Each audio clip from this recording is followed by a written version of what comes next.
sebelum nanti teman-teman mengambil sikap atas apa yang saya ungkapkan, apakah Anda menolaknya atau Anda menerimanya, saya sampaikan dulu metodologi tentang bagaimana saya menemukan pengetahuan tentang inkarnasi dan reinkarnasi ini. Saya menyebutnya sebagai spiritual science. Jadi prinsip dasarnya itu sama dengan sains pada umumnya. Kita berangkat dari skepticism. Kita tidak bisa percaya sembarang percaya terhadap hal ini. Jadi saya juga tidak mengajak Anda untuk percaya bahwa reinkarnasi itu ada. Bukan itu. Jadi kita mendekatinya secara netral dulu. Kita meneliti dengan sikap yang jujur, dilandasi hasrat keinginan tahu atau keingintahuan yang jujur juga. Nah,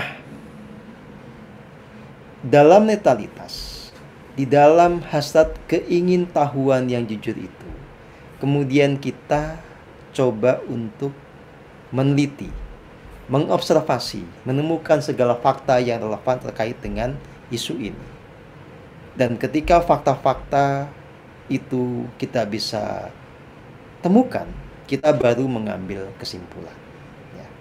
Nah, hanya bedanya dengan sains yang biasa, yang Anda pelajari di sekolah, spiritual science itu tidak hanya menggunakan panca indera sebagai sumber masukan data yang nanti kemudian dianalisa oleh otak.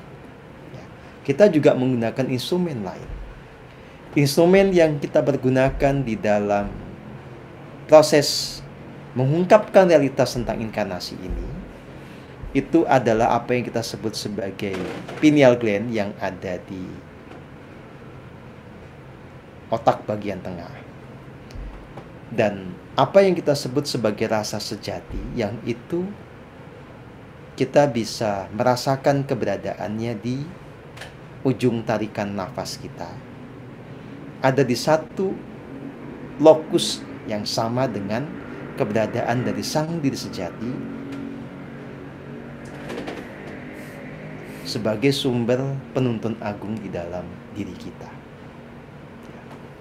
Nah, saudara dan saudari yang saya kasihi, saat kita sungguh-sungguh bisa menjalankan keheningan, kita menyelami keheningan dengan meniti jalan nafas kita.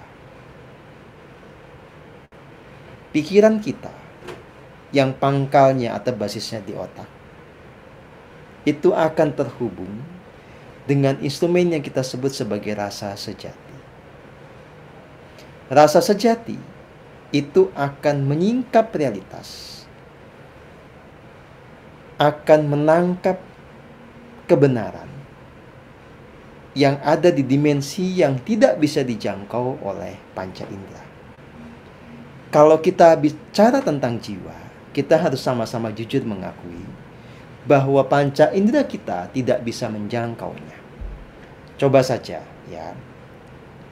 Anda lihat jiwa Anda dengan mata Anda, bisa apa tidak? Pasti jawabannya tidak bisa. Bisakah Anda mendengar suara jiwa Anda dengan telinga Anda yang ini? Jawabannya juga sama, tentu tidak bisa. Bisakah Anda menyentuh jiwa Anda dengan tangan Anda, di mana di situ ada sense perasa Anda? Jawabannya juga tetap sama. Anda tidak bisa menjangkaunya. Lalu, kalau panca indera tidak bisa menjangkaunya, apakah berarti jiwa tidak ada? Kenapa Anda sering berkata tentang jiwa, sementara Anda tidak pernah menyaksikannya secara langsung? Tentu saja, orang-orang yang sangat skeptik dengan pendekatan spiritual, yang tidak percaya kepada realitas objektif yang tidak bisa dijangkau dengan panca indera, secara lugas dan tegas mengatakan bahwa jiwa itu tidak ada. Mereka mengatakan bahwa yang ada hanyalah fenomena sistem saraf di dalam diri manusia. Dan Kalau manusia meninggal, ya sudah, sitanya selesai. Ya, tidak ada sita apapun setelah itu. Ya, karena manusianya sudah sirna. Badannya ada yang dikubur, ada yang dibakar, ya sudah. Tutup buku. Nah, tetapi spiritualitas justru yang dijadikan sebagai poros perbincangannya adalah jiwa. Kenapa? Ya. Karena memang spiritualitas itu punya cara untuk menyaksikan realitas yang berbeda dengan sains yang empirik. Orang-orang yang sungguh-sungguh menekuni spiritualitas itu bisa memverifikasi, bisa membuktikan bahwa jiwa itu ada. Bahwa dia adalah entiti yang bisa dibilang berbeda dengan tubuh ini. Meskipun ketika kita menjadi manusia, dia ada dalam kesatuan dengan tubuh ini. Ya. Lewat pendekatan spiritual, kita akan mengerti bahwa jiwa ini adalah isi, laksana penumpang dari kendaraan tubuh ini. Dan dia sudah ada sebelum tubuh ini ada. Ya. Nah, lebih jauh, pendekatan spiritual itu membuat kita mengerti bahwa misalnya saya nih, sekarang namanya Setio Hadjat Dewantoro. Jiwanya SHD itu dulu sudah ada, walaupun belum dikasih nama sebagai SHD. Ya, karena dia nama yang tertera di catatan semesta itu mengacu pada kehidupan yang sebelumnya. Ya. SHD belum muncul pada saat, tapi jiwa yang sekarang kemudian ada di badan ini membentuk realitas sebagai SHD itu sudah ada. Jiwa ada dulu, baru kemudian dia dibungkus oleh yang namanya badan fisik. Proses awalnya adalah jiwa ini masuk ke sperma laki-laki, lewat persenggamaan atau lewat cara yang lain kemudian sperma ini bertemu dengan sel telur atau ovum, jadilah zigot. Zigot berkembang menjadi embrio dengan penggandaan jumlah selnya. Dari embrio kemudian berkembang menjadi janin. Janin setelah berapa saat ada di kandungan ibu akan terlahir menjadi bayi. Bayi tumbuh besar menjadi dewasa. Ya. Dan sekarang seperti saya ini kan dikenal sebagai SHD dengan cerita yang dibentuk di dalam kehidupan saat ini. Tetapi jelas jiwa saya sudah ada sebelum SHD ini Anda kenal. Nah, jiwa ini bisa kita lacak keberadaannya di dalam catatan semesta.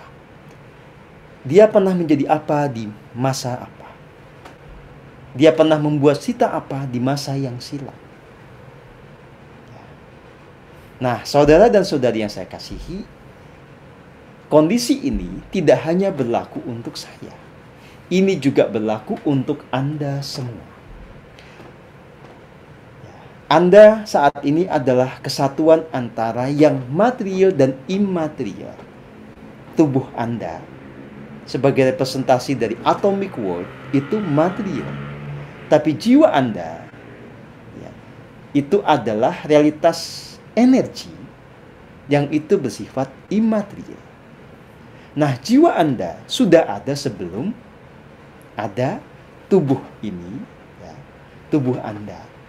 Dia sudah ada sebelum sekarang dikenali diri Anda dengan nama yang sekarang, dengan identitas yang sekarang. Nah, jiwa kemudian terlahir kembali ke bumi. Inilah yang disebut sebagai fenomena inkarnasi dan reinkarnasi. Ya.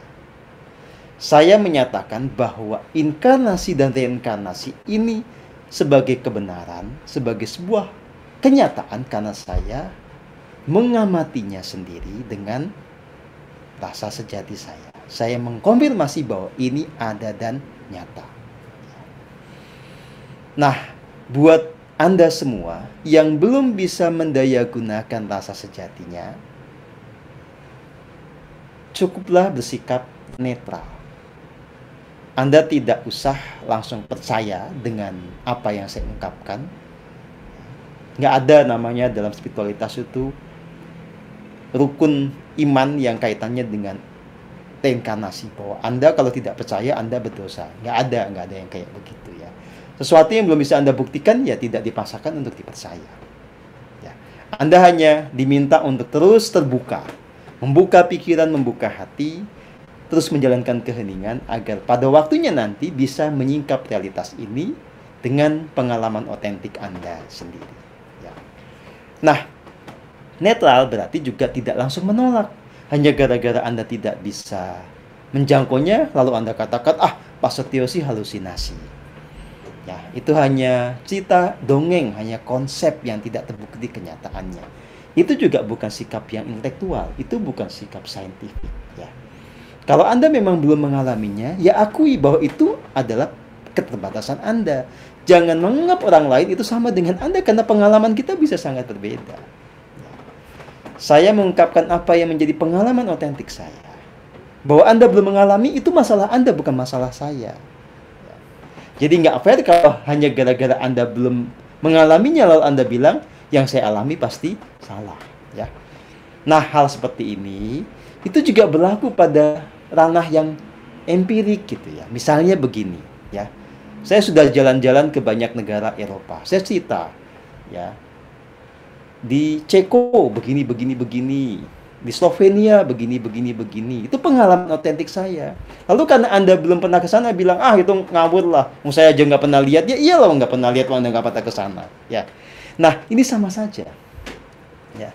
Jadi Anda harus sadar di mana keterbatasan diri, mau rendah hati untuk mendengarkan pengalaman orang lain yang lebih kaya, sambil Anda menunggu momentum untuk punya pengalaman yang sepadan.